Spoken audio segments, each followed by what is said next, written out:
বর্ণনা জিনিস হয়ে গেছে, কেন আবার সে ভুল করবো? এটা যদি মনে পরিষ্কার করে ভুলগুলো কি সেগুলো সংশোধন করে বলবো, এই বলতে আমরা যাবো না, আমাদেরও ছেলে মেয়ে হবে, কিন্তু আমরা এই ভুলের মধ্যে থাকবো না। আমাদের জীবন হবে বা আমাদের পরিবার হবে এরকম, আমাদের শিক্ষা হবে এরকম, এবং তুমি যে শিক্ষার কথা বলবে সেই শিক্ষা তোমাকে দিয়েই হবে, আমাদের দিয়ে হবে না। আমরা তো পুরনো জিনিসের পুরনো চিন্তার মধ্যে রয়ে গেছে, আমাদের সেই শক্তি নাই, তোমার কাছে যে শক্তি আছে। কাজে আমাদের কাছে শিক্ষণীয় জিনিস খোঁজার চেষ্টা করো না, তোমাদেরকে নিজেদের শিক্ষণীয় জিনিস নিজেরাই। আমাদের ইমোশনস প্রকাশ করছি, আমাদের ক্ষোভ প্রকাশ করছি, আমাদের যে বাস্তবতা, সেই বাস্তবতাকে অস্বীকার করছি, কিভাবে বলতে পারতাম? এগুলো আছে, এগুলো আমরা যখন দরকার তখন প্রকাশ করব, যেখানে বড় দরকার সেখানে বড় করে প্রকাশ করব, এখানে আরো বড় দরকার আরো বড় করে প্রকাশ করব। এই শক্তি যেন আমাদের থাকে, এই ইচ্ছা যেন আমাদের জোরদার থাকে সবসময়। আজকে আমার জন্য একটা ঐতিহাসিক দিন, তোমাদের সঙ্গে সাক্ষাৎ পাওয়ার একটা বড় সুযোগের দিন। তোমরা এই বাংলাদেশকে আজকে যে পর্যায়ে নিয়ে গেছো, সেটা তো ঐতিহাসিক ঘটনা। এই ঐতিহাসিক ঘটনা যারা নায়িকা, তাদের জন্য একটা জোরে হাততালি দিই। আমি হালকা ভাবে বলছি না জিনিসটা, আসলে বাংলাদেশে যেটা হয়ে গেল এটার নজির পৃথিবীতে খুঁজে পাওয়া যাবে না। বহু অভ্যুত্থান হয়েছে, বহু রকমের হয়েছে, কিন্তু এইটা একেবারে সম্পূর্ণ ভিন্ন রকমের, এবং তোমাদের নিজেদের হাতে গড়া একটা জিনিস। এখানে কোনো বড় নেতা এসে তোমাদেরকে উদ্বুদ্ধ করে নাই যে এটা করতে হবে, এরকম প্রোগ্রাম দিতে হবে, কিছুই করে না। তোমরা স্বতঃস্ফূর্ত ভাবে করেছো, এবং মেয়ে বলেছে তোমাদের আলাদা করে কেউ ডেকে নিয়ে গেছে না, তাই না? তোমরা নিজেরা এগিয়ে এসছো যে আমরা আছি, এটা আমাদের দাবি, আমাদের জিনিস। সেই জন্য আজকে যে বাংলাদেশের মেয়েরা, স্কুলের মেয়ে, কলেজের মেয়ে ভীষণভাবে এগিয়ে এসছে, এটা বাংলাদেশকে একেবারে পরিবর্তন করে দিয়েছে। এটা বাংলাদেশ ওই আগের বাংলাদেশ, 5ই আগস্টের আগের বাংলাদেশ এটা আর নাই। এটা একটা নতুন বাংলাদেশ, যেটা তোমরা বারে বারে বলছো, মানুষ শুনছে কিনা জানি না, কিন্তু এইটাই হলো বাস্তব। এই নতুন বাংলাদেশ আমরা করবই, এটা হলো আমাদের শপথ। তোমরা যারা রাস্তায় বেরিয়ে এসছিলে, তোমরা যারা প্রাণ দেওয়ার জন্য তৈরি হয়ে এসছিলে, কেউ প্রাণ দিয়েছে, কেউ আহত হয়েছে, যে আহত যে আছে এখানে আছে না, আছে, দেখি একটু দাঁড়াও তো, তুমি একটু দাঁড়াও, তার কি গোসা, তার জন্য একটা জোরে হাততালি। আমরা সবাই তোমার পেছনে এবং তোমাদের সবার পেছনে আছে, এটা আমরা কখনো ভুলি না। যেটা আমাদের প্রকাশ করতে হয়তো মাঝে মাঝে দেরি হয়েছে, ভুল হয়েছে, কিন্তু আমাদের মনের থেকে এটা মুছে যায়নি, এর একটা অগ্রাধিকার সব মাথার উপরে আছে সবসময়। এটা থ্যাংক ইউ। এই যা হলো এটার অর্থটা কি, কি করলাম আমরা, এটি হলো বিষয়। এই যে আমরা পারলাম, যে সনাতন যে ভূমিকা পালন করে এসছি, মেয়েরা যে পালন করে এসছে, সেটার থেকে হঠাৎ করে সেই ভূমিকা ভঙ্গ করে আরেক ভূমিকায় চলে এসছে। এখন কি মেয়েরা ওই ভূমিকার থেকে আবার পুরনো ভূমিকায় চলে যাবে? যাবে? যাবে না, ওই ভূমিকা আর যেতে পারবে না তোমরা। তোমাদেরকে যে নতুন ভূমিকা তোমরা নিয়েছো, তোমরা যে দেশ বদলাবার যে প্রতিজ্ঞা নিয়েছো, সেটা পূরণ করতে হবে। এটা শুধু সরকারের উপর ছেড়ে দিলাম, ওনারা করে দেবে, সরকার ছেড়ে দিলে হবে না, সরকার ছেড়ে দিলে যেমনি আছে এমনি চলে যাবে। কাজে এটার পেছনে থাকতে হবে, এটাকে প্রতিষ্ঠিত করতে হবে। যে নতুন বাংলাদেশের স্বপ্ন তোমাদের সবার মনে আছে, বাংলাদেশের সবার মনে আছে, সেটাকে পূরণ করতে হবে। এবং যেহেতু তোমরা সে দায়িত্ব নিয়ে এগিয়ে এসছো, তোমরা এখন ছেড়ে দিয়ে চলে গেলে আবার যেমনি ছিল এমনি চলে যাও। কাজে এই কথাটা মনে রেখো, যে দায়িত্ব নিয়েছো সেই দায়িত্বর পেছনে যেন থাকো, এবং যারা নতুন আসছে, নতুন তোমাদের সঙ্গে শরিক হচ্ছে, তাদেরকে উদ্বুদ্ধ করা। তারা হয়তো সুযোগ পায়নি রাস্তায় নামার, তারা সুযোগ পায়নি এই জুলাই অভ্যুত্থানে শরিক হওয়ার, তাদেরকে উদ্বুদ্ধ করতে হবে যে এই প্রতিজ্ঞা নিয়ে আমরা নেমেছি। বাংলাদেশের মেয়ে যে যেখানে আছে, তোমাদের মতো আরো বহু কোটি কোটি মেয়ে আছে, আরো তোমরা তো অল্প কয়েকজন আজকে আমাদের সামনে এখানে উপস্থিত আছে, কোটি কোটি, তারা সবাই তোমাদের দিকে তাকিয়ে আছে। কিন্তু ঘরকন্যা করতেছে, সংসার করতেছে, কিংবা স্কুলে যাচ্ছে, কলেজে যাচ্ছে আগের মতো, কিন্তু তাদের মন, তার চোখ সব তোমাদের দিকে। তোমরা কি করেছো, তোমাদের মনে মনে ছিল, ইস আমি যদি পারতাম, আমি যদি সে সময় সেখানে থাকতাম, আমি যদি তার মধ্যে এরকম একটা বক্তৃতা দিতে পারতাম। কি সুন্দর সুন্দর বক্তৃতা করেছে। আমার তো ভয় হচ্ছিল এত সুন্দর বক্তৃতার পরে আমি যা বলবো সব উঠে চলে যাবে সব। এত সুন্দর বক্তৃতা, একদম হৃদয়গ্রাহী, মানুষের ছোঁয়া, মনের ভেতরে গেঁথে যাওয়ার কথাবার্তাগুলো, এগুলোকে বাস্তবে নিয়ে আসা, এটাই হলো আমাদের প্রতিজ্ঞা। একটা কথা বলি আমি, আমরা এখানে আছি সবাই সবার মতো এক ধরনের আছি। আমাদের আগে তোমাদের মা, তারা কি এরকম ছিল? তারা কিরকম ছিল? তাদের জীবন কিরকম ছিল? এটা একটা চিন্তা করার বিষয়। তোমাদের মায়েদের সঙ্গে তোমাদের সঙ্গে কি পরিবর্তন হয়ে গেছে না হয় নাই? হয়ে গেছে। দেখতে একরকম, এখনো মায়ের সামনে দাঁড়ালে ছোট্ট মেয়ের মতো তার বুকের মধ্যে মাথা গুজে রাখি, সব ঠিক আছে, কিন্তু মানুষ, মেয়েটা পাল্টে গেছে ভেতরে। দেখতে একরকম, চেহারা একরকম, কথা বলে একরকম, তো মানুষটা ভিন্ন। এইটাই হলো মূল জিনিস। এই যে ভিন্নতাটাকে কদ্দূর নিয়ে আসতে পেরেছে, এইটাই আসলে আমাদের সবার বোঝার বিষয়। এই যে তোমাদের প্রজন্ম, তোমাদের মায়ের প্রজন্ম একটা, আর তোমাদের প্রজন্ম আরেকটা, এই দুই প্রজন্মের মধ্যে বহু ফারাক। এটা অবিশ্বাস্য একটা জিনিস। তোমাদের মায়েরা যখন তোমাদের বয়সে ছিল, হয়তো টেলিফোন তার হাতে ছিল না, হয়তো টেলিফোন করার সুযোগও তার জীবনে কোনোদিন হয় নাই। চিন্তা করো তোমার দাদির কথা, তোমার দাদির মায়ের কথা, কি পরিবর্তন যে হয়ে গেছে একটা একটা করে। কাজে এই যে প্রজন্ম, এটা একটা সম্পূর্ণ ভিন্ন দিক। চেহারা দেখতে, মানুষ দেখতে, কথা বলে, কিন্তু মানুষটা প্রকৃতিগত ভাবে সম্পূর্ণ ভিন্ন হয়ে গেছে। এর দূরত্ব মাপা কোনো মাইল দিয়ে হিসাব হবে না, 1000 মাইলের তফাৎ হয়ে গেছে ভেতরে। এটা কিন্তু আমরা অনুভব করতে পারি না। মনে করছি ও আমি আমার মায়ের মতো, সবাই বলছে হ্যাঁ তুমি তোমার মায়ের মতো হয়েছে, তুমি তোমার বোনের মতো হয়েছে, এরকম বল, কিন্তু মানুষটা পাল্টে গেছে। এটা মনে রাখো। মনে রাখার এই জন্য বলছি, না হলে মনে হবে আমি ওনার মতো, উনি যদ্দূর করছেন ওদ্দূর আমি করতে, আমার মায়ের দূর করলে আমি একটু বেশি করেছি, উনি কলেজ স্কুলে গেছে আমি কলেজে গেছি, উনি কলেজে গেছে আমি বিশ্ববিদ্যালয়ে গেছি ইত্যাদি। মনে হবে যে আমি তো এগিয়ে গেছি। ওই ফারাককে কোনো তফাৎ নাই, ওইটা কোনো তফাৎই না। তোমার বিষয় অনেক উপরে, অনেক পরিবর্তন। এটা আমরা অনুভব করি না। আমাদের লেখাপড়া তো এটা বলে না, আমাদের দৈনন্দিন জীবনে আমাদেরকে বলে না, আমরা ওটা খেয়াল করি না। এটা আজকে তোমাদেরকে খেয়াল করিয়ে দিচ্ছি। দেখতে একরকম হলেও তোমরা ভিন্ন মানুষ, তোমাদের প্রজন্ম একেবারে ভিন্ন।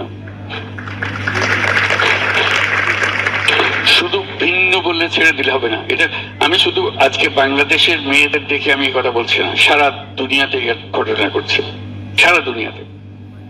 এবং আমি যেটা অনুভব করি, যেটা তোমাদেরকে আজকে বলার চেষ্টা করব, দেখতে এক, বলতে এক, মানুষ ভিন্ন,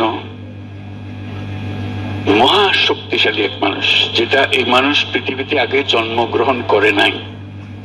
তোমার মতো মেয়ে বাংলাদেশে শুধু নয়, পৃথিবীতেই আর জন্মগ্রহণ করে নাই।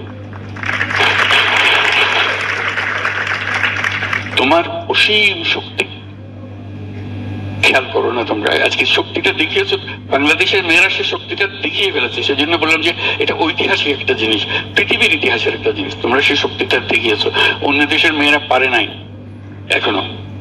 কাজে তোমরা পৃথিবীর পরিপ্রেক্ষিতে তোমরা অনেক এগিয়ে। এই যে এগিয়ে থাকাটা বিরাট সৌভাগ্যের বিষয়। তোমরা একটা সুযোগ পেয়েছো, সুযোগটা গ্রহণ করেছো এবং দেখিয়ে দিয়েছো। আমাদের শক্তি আছে, আমরা শক্তি প্রকাশ করেছি। আমাদের আরো শক্তি আছে, এখানে আমাদের শক্তি শেষ হয়ে যায়নি, আমাদের আরো শক্তি আছে। সেই শক্তিটাও আমাদের প্রকাশ করতে হবে এবং পৃথিবীর সামনে একটা দৃষ্টান্তমূলক ইতিহাস আমরা সৃষ্টি করে যাব, এবং সেই সম্ভাবনা তোমাদের কাছে আছে। আমি এভাবে বলি, তোমরা আলাদিনের চেরাগের কথা তো নিশ্চয়ই শুনেছ, যে আলাদিনের চেরাগ, হাত তুলতে যারা যারা আলাদিনের, সবাই জানে আলাদিনের চেরাগ। এরকম একটা চেরাগ এখানে থাকে, এরকম থাকে। কি হয়, তারে ছুঁয়ে দিলে কি আসে? দৈত্য আসে, আলাদিনের দৈত্য বেরিয়ে আসে। দৈত্য এসে কি বলে? হুকুম করুন, কি করতে হবে বলুন। এবং তুমি যদি বলো যে ও এই আমাকে এই পুরা শহর নতুন করে বানিয়ে দাও, সে মুহূর্তের মধ্যে নতুন এক শহর তোমার জন্য বানিয়ে, হুকুম করেছো, সে বানিয়ে দিয়েছে। তো বলবো যে আমার সঙ্গে তার এই দৈত্যের কি সম্পর্ক, চেরাগের কি সম্পর্ক? সম্পর্কটা হলো এই, তোমাদের কাছে সে চেরাগ আছে, শুধু সেটা স্পর্শ করা, স্পর্শ করলেই সেই দৈত্য বেরিয়ে আসবে। এবং তোমাকে শুধু বলতে হবে কি, তাকে কি হুকুম দিবে সেটা বলতে হবে। এখন ধরো তুমি বললাম যে না আমার খিদে লাগছে, আমার কিছু খাবার দাও, যে খাবার দিল, সে তৈরি ছিল যে তোমাকে নতুন সব বানিয়ে দেবে, একটা বিশাল শহর বানিয়ে দেবে। তুমি চাইলে কি আমার খিদে লাগছে, আমার ভাত দাও। এই ভুল যেন আমাদের না হয়। আমাদের শক্তি এত বড়, এটা ছোট্ট একটা জিনিস দিয়ে সন্তুষ্ট হয়ে না যায়। আমি সে দৈত্যের কথা বললাম, আমি অন্যভাবে বলি, আসলে তুমি হলে সেই মায়াবী দৈত্য, দেবী, যাই বলো। তোমার ইচ্ছা, তোমার সে শক্তি, তোমার সে শক্তি আছে, তুমি যা ইচ্ছা করো সেটা তুমি পূরণ করতে পারো। ইচ্ছা না থাকলে এটা হবে না। ওই যে বললাম, আমি সারা পৃথিবী বলতে দিতে পারি, কিন্তু আমি চাইলাম কি আমার খিদে লাগছে, আমার বাধ্য। হ্যাঁ, মাথা কাজ করবে, ক্ষুধা লাগলে ওকে বলবো যে সারা দুনিয়ার যত খাবার সব সবাইকেও খাওয়া, আমাকেও খাওয়াও, হয়ে গেল। কাজে এটা বলতে জানার, সে তো তৈরি তোমাকে দেওয়ার জন্য। আমি কি চাইবো তার কাছে? এই চাওয়াটা হলো তোমার ইচ্ছা, কল্পনা শক্তি। তুমি কি কল্পনা করো, বাংলাদেশ নিয়ে তুমি কি কল্পনা করো, এই কল্পনাই তোমাকে সেখানে নিয়ে যাবে। যেহেতু আমার যদি কল্পনা না থাকে, যে উদাহরণ দিলাম, যে দৈত্যের উদাহরণ দিলাম, আমার যদি সে কাকে কি বলবো, আমি যদি সে দৈত্য হয়ে থাকি, আমি নিজেকে কি হুকুম দেব? আমি তো পারি সবকিছু। এই যে বললাম আমি পারি, এই কথাটা তোমাদের বিশ্বাস হয়? এই যে জোর আসছে না গলায়, বিশ্বাস থাকতে হবে যে আমি সেই রকম শক্তিবান, শক্তিবতী, আমি যা ইচ্ছা তাই করতে পারি। এখন আমার ইচ্ছাটা কি? ইচ্ছাটা আমাদের পরিষ্কার করতে হবে। যতক্ষণ আমি ইচ্ছা পরিষ্কার না করছি, ততক্ষণ ওই ছোট বলবো যে ও দাও আমার 4টে ভাত দাও, ওইটার ওই ফাঁদে পাড়া দেবে না। ছোট জিনিসের মধ্যে মন দিয়া সময় নষ্ট করো না। বড় জিনিস যেটা তুমি করবে, তুমি বলছো এত বড় জিনিস আমাকে দিয়ে হবে, সন্দেহ লাগবে, আমি কি পারবো? এই সন্দেহ, আমি পারবো, চলে বলো তো, পারবো, এটা হলো বিষয়। এই পারতে হবে, কারণ পারার জন্যই তোমার জন্ম হয়েছে, তুমি এই প্রজন্মে এসছো। এই প্রজন্ম হলো পৃথিবীর ইতিহাসে মানুষ বহু প্রজন্ম হয়ে হয়ে হয়ে হয়ে এই প্রজন্মে এসছে, তাই না? এর আগে বহু প্রজন্ম শেষ হয়ে গেছে না? এই হলো দুনিয়ার সবচেয়ে শক্তিশালী প্রজন্ম, হলো এই প্রজন্ম।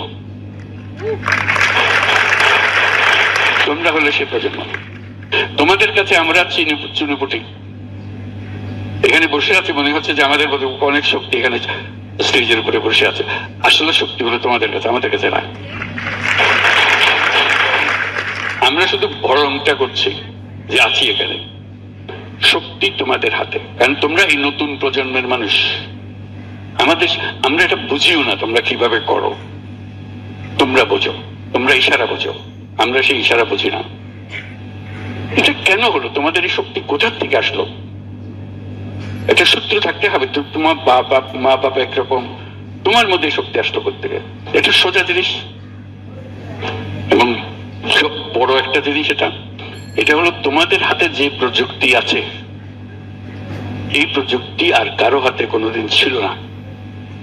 এই প্রযুক্তি তোমার যা শক্তি তাকে আরো শক্তিশালী করেছে। তুমি এই প্রযুক্তির বলে যে কোনো মানুষের সঙ্গে যে কোনো সময় যোগাযোগ করতে পারছো, তো তোমার ছবি পাঠিয়ে দিতে পারছো। কেউ এর আগে কেউ কোনোদিন পারে নাই। চিন্তা করো, আমরা যারা ছোটবেলার থেকে তোমাদের মতো ছিলাম বা তোমাদের আগের বয়সে ছিলাম, আমরা তো টেলিফোনে কথা বলার কথা, সাহস অদ্ভুত এক জিনিস ছিল, বাক্স ছিল একটা। এগুলো আমাদের জমানা। তোমরা এগুলো আমরা বললে মনে হয় যে এটা প্রাগৈতিহাসিক যুগের মানুষ একটা এখানে বসে আছে। আমরা তো প্রাগৈতিহাসিক যুগের মানুষ। আমাদের দেখে তোমরা অনুকরণে যেও না, তাহলে আবার উল্টো দিকে চলে গেলে। তোমাদেরটা হলো সামনে, যেটা এখনো সৃষ্টি হয় নাই, তোমরা সৃষ্টি করবে সেটা। সেই সৃষ্টি করার ক্ষমতা তোমাদের। ঠিক আছে, এই যে শুরু হলো, যেটা সূত্রপাত তোমরা করে ফেলেছো ঘটনা চক্রে, একটার পর একটা এই ঘটনাগুলো না ঘটলে হইতো না। তোমরা খোঁজ খবর নিজেদের খোঁজ খবর পেতে না। এখন যখন খোঁজ খবর পেয়ে গেছো, শক্তির সন্ধান পেয়ে গেছো, শুধু চিন্তা করো যে শক্তিটা কিসে কাজে লাগাবে যাতে সঠিক দিক দিকে যায়। ওই ভুলটা করো না, যেটা প্রথম দিকে উদাহরণটা দিলাম, ওই ভুলটা যেন করতে না হয়। ছোট জিনিসের মধ্যে গিয়া শক্তিটা দিয়ে দিলে ওটা আসল শক্তিটা কাজে লাগালে বলে না। তোমরা এই বাংলাদেশকে একেবারে সম্পূর্ণ নতুন এক বাংলাদেশ করতে পারো, এটা কোনো অসুবিধা নেই। কিন্তু পুরনোদের পাল্লায় পড়ে যেও না। মনে হবে যে এটা ছাড়া হয় না বলে আর তোমাদের কথা আমরা শুনবো না। তোমরা যদি পুরনোদের কথা শুনতে আরম্ভ করো, তাহলে তোমাদের শেষ, ফিনিশ। এই একটা জিনিস তোমাদেরকে পরিষ্কার করতে হবে, যে পুরনোদের কথার ফাঁদে পা দিও না। ওই যে পারা যায় না বলে, আমরা দেখবো কি পারা যায় কি পারা যায় না, আমরা ঠিক করবো। কারণ তোমাদের শক্তি ওদের শক্তির চেয়ে অনেক বেশি। এই বিশ্বাসটা মনের মধ্যে রেখো। রাখলে তোমরাই বললে, আমরা কি জানবো, তোমরাই জানবে। তোমাদের ছাড়া কেউ জানার কেউ নাই। হয় তোমরা এখানে জেনে ফেলবে, না হয় আর দেশের তোমাদের প্রজন্মের 8 জন ওরাই জেনে ফেলবে।